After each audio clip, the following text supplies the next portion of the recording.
Hello, everyone, and welcome to today's session on building B2B SaaS integration marketplaces that work. My name is Libby Stengel, and I lead the customer success team at Prismatic.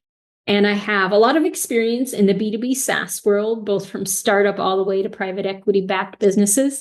And I'm pretty passionate about the integration problem and how to solve it. So I'm excited today to talk about integration marketplaces and how to set them up well. I also want to give a big shout out to Product School for hosting the webinar. Prismatic and Product School have been partnering for a while now, and I'm happy to contribute and add to the wealth of resources that they provide. Today, we're going to be discussing integration marketplaces, what they are, why you need them, and how to build them to make a positive impact on your business. So let's get started. All right, first off, why are integrations important? So we're going to get to integration marketplaces, but as a base of knowledge, why are integrations important? Your prospects or customers might not vocalize it in a clear way, but your customers are interested in seamless interactions with the integrations that they have in their ecosystem. A great number to look at is, on average, your customers have 137 software tools that they use, and they're increasingly expecting a seamless experience with those integrations and your platform. In fact, it's becoming almost an absolute expectation. And you having it builds them out, you not having it gives an opening to your competitors that will build an integration marketplace. So it's important for you to figure out how to deal with integrations in a seamless way and present it to your customers in a marketplace that works best for them. But don't take my word for it. G2 recently did a report where they looked at the top criteria for SaaS buyers when they're interested in purchasing software. And integration was one of the top, in fact, the top buyer consideration. So your customers might not be vocalizing it, but it's definitely on their mind that integrations need to be treated just like a product feature. If they're looking for certain product features in your product, they're also looking for integrations to be seamless and integrated too. So what is an integration marketplace? We've talked about integrations, why they're important, why you've got to consider having an integration marketplace, but let's talk about what is an integration marketplace. So you've likely interacted with an integration marketplace, and some examples here are Slack integration marketplace, as well as Shortcuts integration marketplace. So you've likely interacted with them, but it's a place where your customers can explore the integration offerings you have, activate the ones that are important to them, but also self-serve those tools.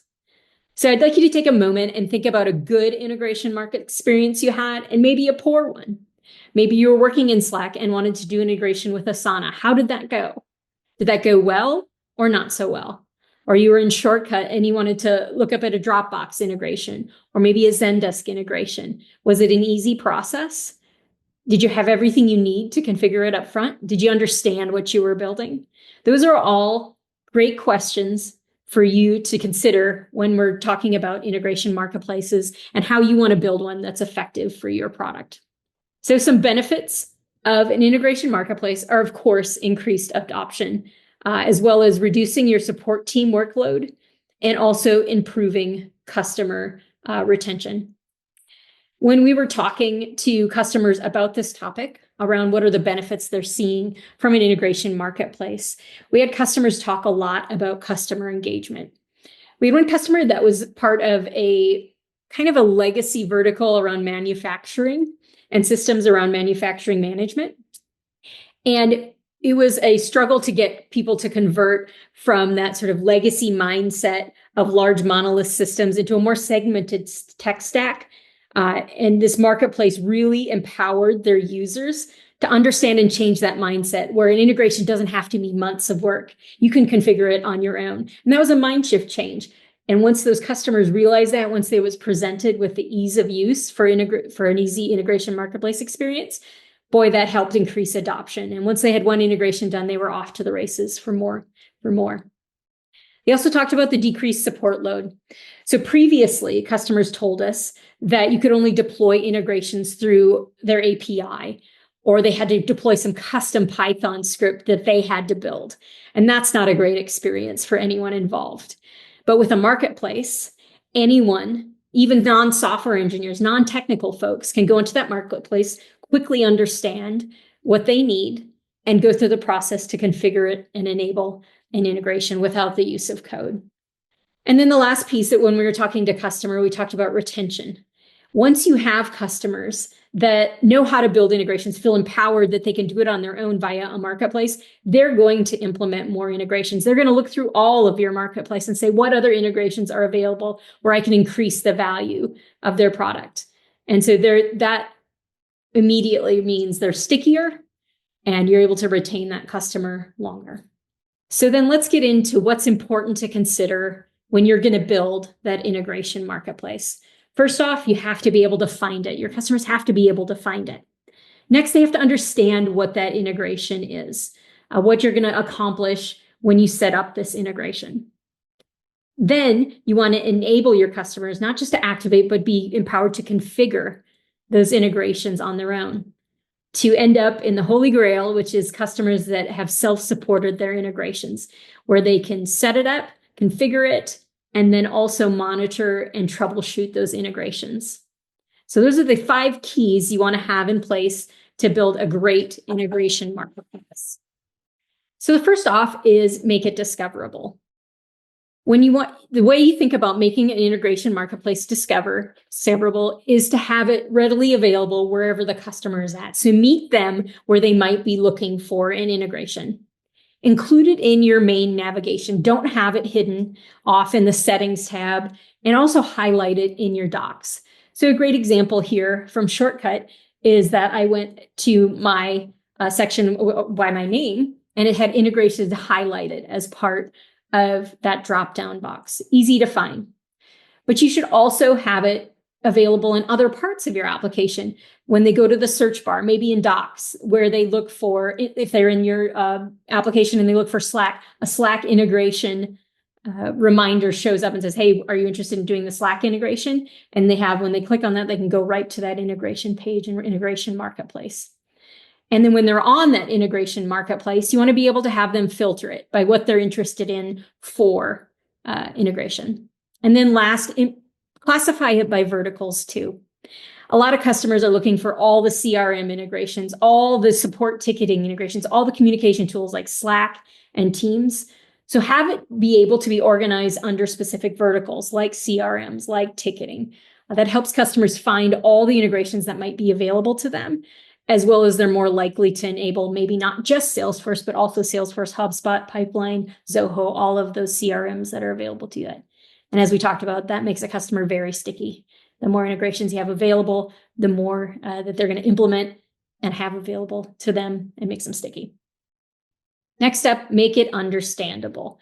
So they've found the integration and they said, okay, yeah, I'm interested in a Slack integration. What does it entail? What is this integration going to do for me? So the first thing you want to do is make sure your title is very specific. So some integrations, some companies have multiple integration types. Salesforce might have just a CRM. They might have the Commerce Cloud, might have Marketing Cloud, or Sage HR versus Sage Intacct, lots of different versions. So be very clear on what the title of the integration is. And then also icons. Some people are very visual.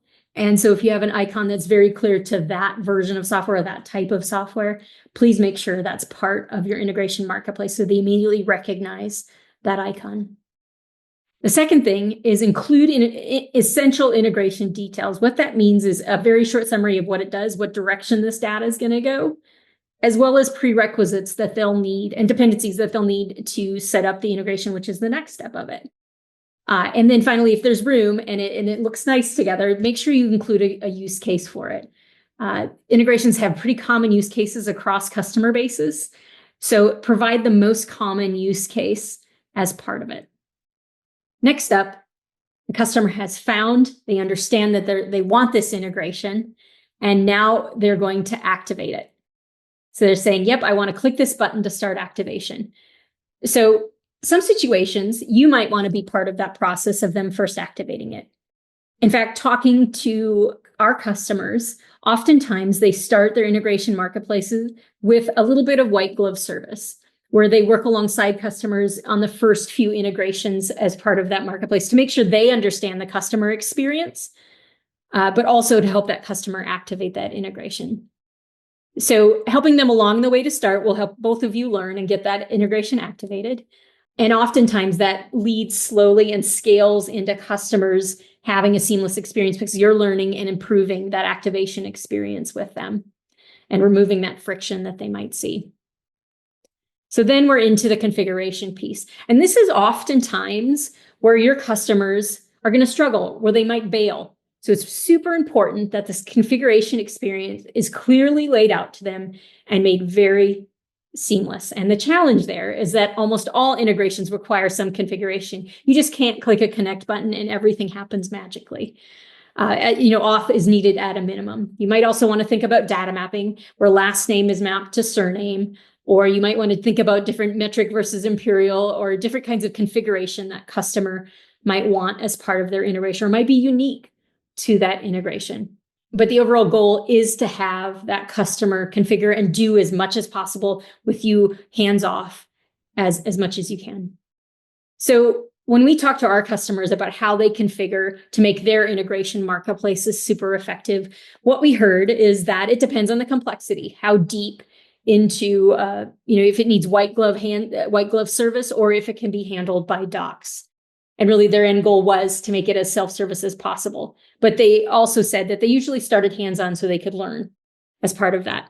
But what they evolved to was building out a documentation around integrations, and they iterated on that documentation and made sure that the customers were aware of that documentation, and each step of it walks through with screenshots what they were going to do at each step, and then the dependencies and the things they needed to be successful with configuration. So having good documentation that's evolving, right? Always improving as more customers are using it, you're learning how to make that more effective. But having that available and having that super accessible to customers not only helps you reduce that support load, but also empowers that customer. The better documentation it gets, the more self-serve those customers can be.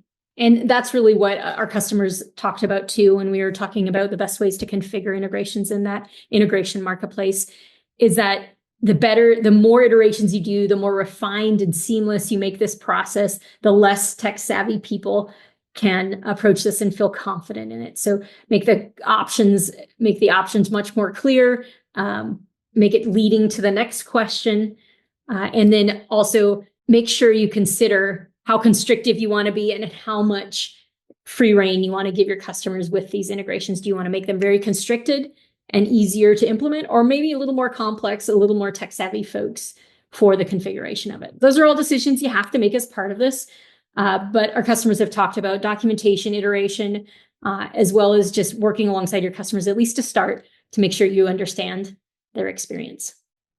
And then the last piece is where everyone wants to land. This is the holy grail, having your customers able to self-support their integration. So a big part of that is them being able to update their credentials and feel comfortable updating their configuration as they need it and as their business evolves.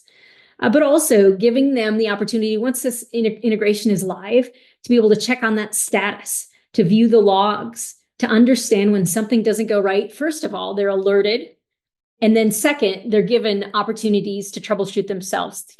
They're able to retry and replay their stopped integrations so they can self-serve as far as troubleshooting. And again, that speaks to empowering your customers as well as reducing the time that your support teams, your dev teams are digging into integration problems.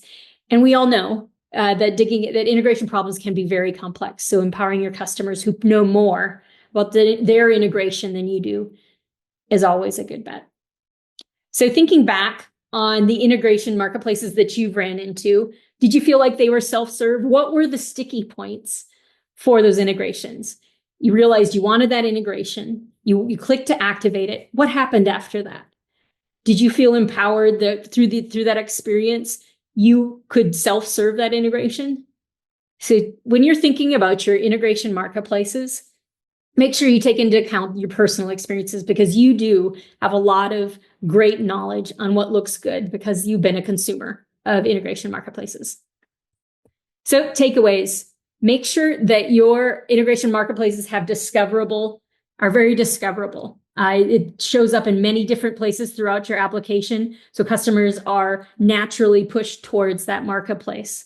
Next step, make sure that when they look at that integration, it's understandable. They know what they're going to get with that integration, that they want it, and what they need to accomplish an integration.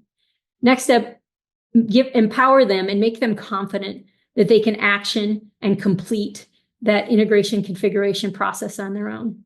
That means perhaps working alongside them for a bit before you have your documentation up to the par where you feel like they can be self-serve. But at that point, when you get to the documentation and the confidence with your customer base, they can be actionable in what they're doing for integrations. And really, your prospects and customers will do the rest. That's where you want to land, where you've made it discoverable, understandable, and actionable, and the customers are running with the integrations and continually activating more.